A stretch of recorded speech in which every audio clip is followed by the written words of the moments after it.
Yes, a super fantastic, amazing Wednesday afternoon right here in the city of Lagos. Good afternoon, Lagos. Welcome to The Switch, Jordan 105.5 FM, the station you are listening to, your favorite entrepreneurship and value radio station. The voice on radio is the voice of Von Michael. Welcome to a good time right here on the show. It's Wednesday. First up is the part where we get to celebrate our very woman of the week, and then the ease of doing business to take over right here on the show. It's 12:45 p.m. right here in the studio. You know what time it is. It's time for us to get to switch it all up right here on the show. A quick touchdown on what we have today, talking about the fun holiday.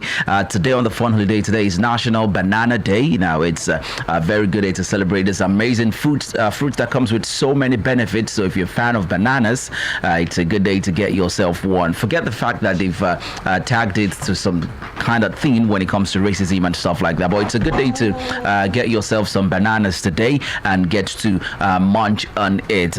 So guys, it's time for us to celebrate one very special woman, talking about our woman of the week. Yes, the womanpreneur of the week. Her name is Adefunke Kuyoro. Hope I got that pronunciation correctly. Yes, I'm getting a round of applause here right now. She's the CEO TWC Event Services, the chairperson NECAS Network Entrepreneurship Women Lagos chapter. A beautiful afternoon to you, ma'am. Good to have you here with us in the studio. You are woman of the week and our womanpreneur of this very week. Let's get a touch on the journey.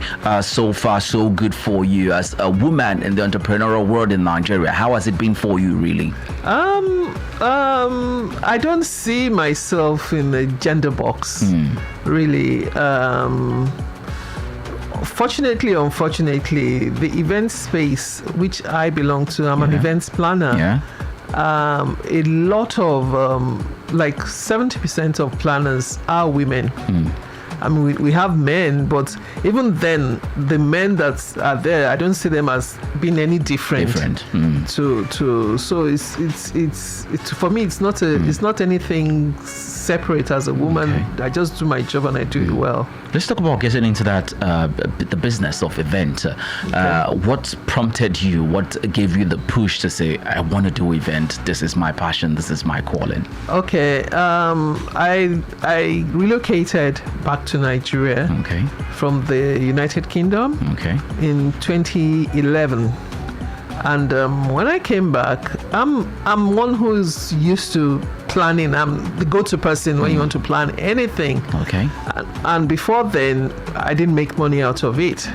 So when I came back and I thought, okay, what do I want to do now that I'm back in the country? I started seeking God, what do you want me to do? I'm not a good seller. I don't do buying and selling. I end up making a loss because I'm going to give everything out. Okay. And researching, and then suddenly I found that, look, I wanted to do something I love doing. Okay. So I said, okay, this is event planning. I'm going to do events in Nigeria. And I started researching on how it is done in Nigeria. Before then, in England, I just help out. I wasn't making money out of it. It wasn't a business. So if you're going to do something, as a business, you better know what you're doing. So I spent the rest of 2011 and best of 2012 learning how it happens in Nigeria, seeking people out, seeking mentors out, seeking colleagues out. And I'm one person who is very big on networking. Okay. Because I don't see, it's even more prevalent now that you are not an island. You can't do things on your own. You need people. Yes. So that was the very first thing I started to do, looking for associations. Okay. Fortunately, in 2012, an association opened up. They were launching, which is called Upwem. Okay. So I decided to go to the launch, see what it's all about, at least make new friends. Even if you don't join the association, you make friends of people who are event planners. Okay. And that was how it started. Fortunately, I did maybe 2 or 3 events in 2012, and I haven't looked back since then. Wow, quite interesting. Still talking about the event space and the event world, there are the rainy season for events and there are somewhat dry season. Yes. How then do you cope with the dry season? Okay, let me give you an example of the COVID season. Yes. That's a typical one. during the COVID time, for a very long time, we're not even allowed to do any events. Then they moved it to, okay, you can do 20 events, you can do for 50 people, you can do for 100 people. I'm also a human resource personnel. Okay. So, man, I don't... You're everywhere. I went into human resource consultancy, and, I do that on the side as well. Quite interesting. So try and make money. Let's go talk about women right now. We're celebrating women because it's a special Wednesday. There's been the gender war. It's been long. They'll tell you there are jobs for men, there are jobs for women, there are career for men, there are career for women. For you, is there anything like that really? Like I said, our own world is tilted. Not the events planning is tilted more to the women. Okay. But when you look generally, every day I see news about a woman who's attained the pinnacle of her profession. I said, we've shattered the ceiling, and we are, sky is more than the limit for us. Every day, it's now becoming like a norm for women institutions, to have women at the peak of their. So it's something that is really pleasing, and for us, yes, in our own profession, we, like I said, we are more women, but even then, you have to interact with places that have women, men at the helms of affairs. It's easier to talk to a woman because they understand what you're talking about and what you're doing.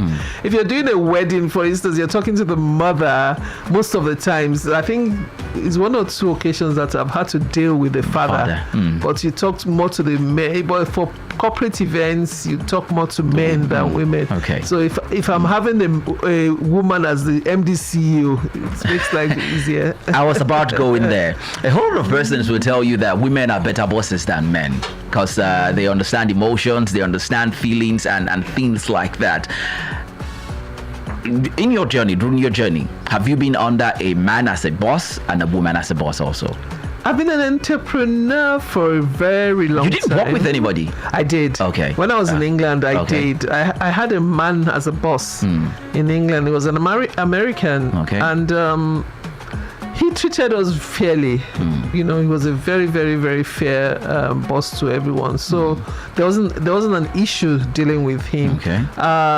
When I started my career, I had, before I moved out of the business, I had a man as my direct boss. I worked with IBM in Nigeria then, and I thought, why? I had to go. I kept being sent out of the country or sent out to Kano State and everything. Maybe if I had a woman as a boss, she'd be empathetic to me. But I had a man at it, he didn't want to hear, I can't do it. So you just have to get up and go all the time. You're just coming back from a trip. They'd not even let you rest. You're going to another one. So maybe it was a woman, things would have been different. Yeah. And in that environment, I worked more with men. Okay. So quite interesting. It's the womanpreneur, it's the woman of the week. What do you have to say to women out there who are still struggling to find their feet, struggling to get into their field and do what they need to do, what they really want to do, the passion, the desire they have? What word do you have for them this very afternoon? If you're an entrepreneur, what keeps you going is your passion. It's not. You might have all the book knowledge, you might have all the skills, but if you're not passionate about what you're doing, you will not last. That's something I have experienced. Okay. So when the days are come and things are really, really hard, I keep going because I love what I do and I do what I love.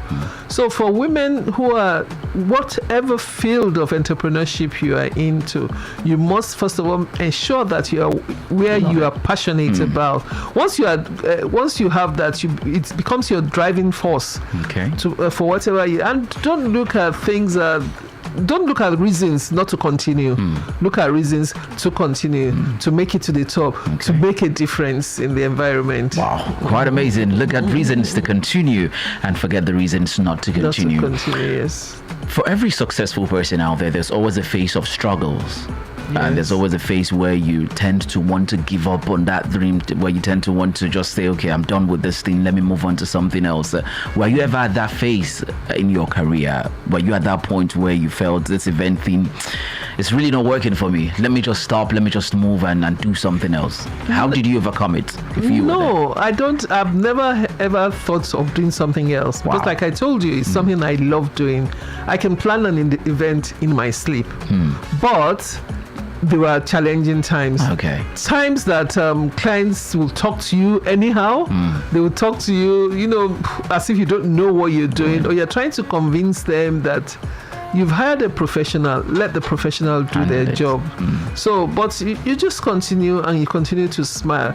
I've had people tell me that, how do you manage? You're always smiling when you're doing your job, even in the face of adversity, in the face of challenges.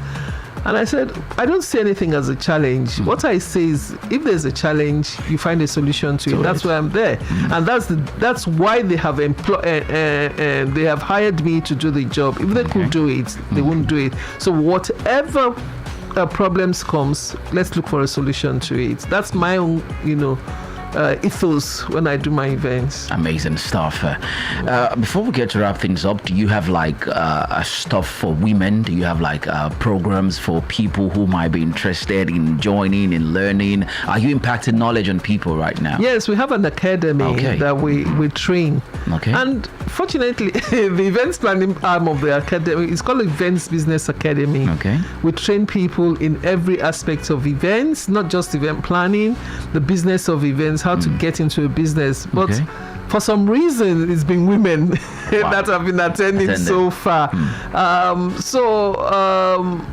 In New, which I chair the Lagos State chapter, we also have sectors. Okay. We have what you call the catering and hospitality sector, where the event planning falls into. Okay. So that's also another area where we can mentor people. There was a program New did in 2022 with in coalition with FCMB on mentoring. Okay. The mentee I got was an event planner. Wow. So it was so easy for you. Yes, to mentor her for that period. I was allowed to mentor her. Okay. So how can people join this training? How can they be a part of all of this very openings that you have? Oh, we have an Instagram page for the academy. It's called Events Business Academy. Okay. NG, on Instagram. NG, yes. Okay. Events Business Academy NG. Okay. Yeah, on Instagram. So guys, go check that page out. Event Business Academy up on Instagram. NG. Okay. Event Business Academy NG on Instagram. And for you, if they want to connect with you, perhaps they have some questions, perhaps some people want you to be their mentor, how can they get to do that? I have my business Instagram page, and I have a personal Instagram page. Okay. If you want to connect with me personally, it's better to go on my personal page, which is Mrs. K _TWC events. Mrs. K _TWC events. Yes. All right. So you have that one. If you're out there trying to connect with her, Mrs. K _TWC events. Oh, they should use the TWC events. All right. So either way, just make sure you connect. Thank you very much, ma'am, for your time. Thank you for talking to us today on the show. And we celebrate you as a pioneer, someone who is impacting in the society in one way or the other. Thank you very much for inviting us. It was a good thing. When it just flowed with me when they said, okay, come and talk about this, and I thought, I'm in my comfort zone. Amazing. So, thank you so much, ma'am. Thank you very much. Yes, to have yourself a fantastic week. You too. Yes, guys, so that is where we draw the curtains on the Womanpreneur for this very day. It's our Woman of the Week. Go check her out, go connect with her, send her a message. She just might put you in line in that very career, that very field when it comes to events and all. Stay with me. The show continues. Jordan 105.5 FM, the station you are listening to. Here is Veronica Atetokumpo with the song titled Count Your Blessings.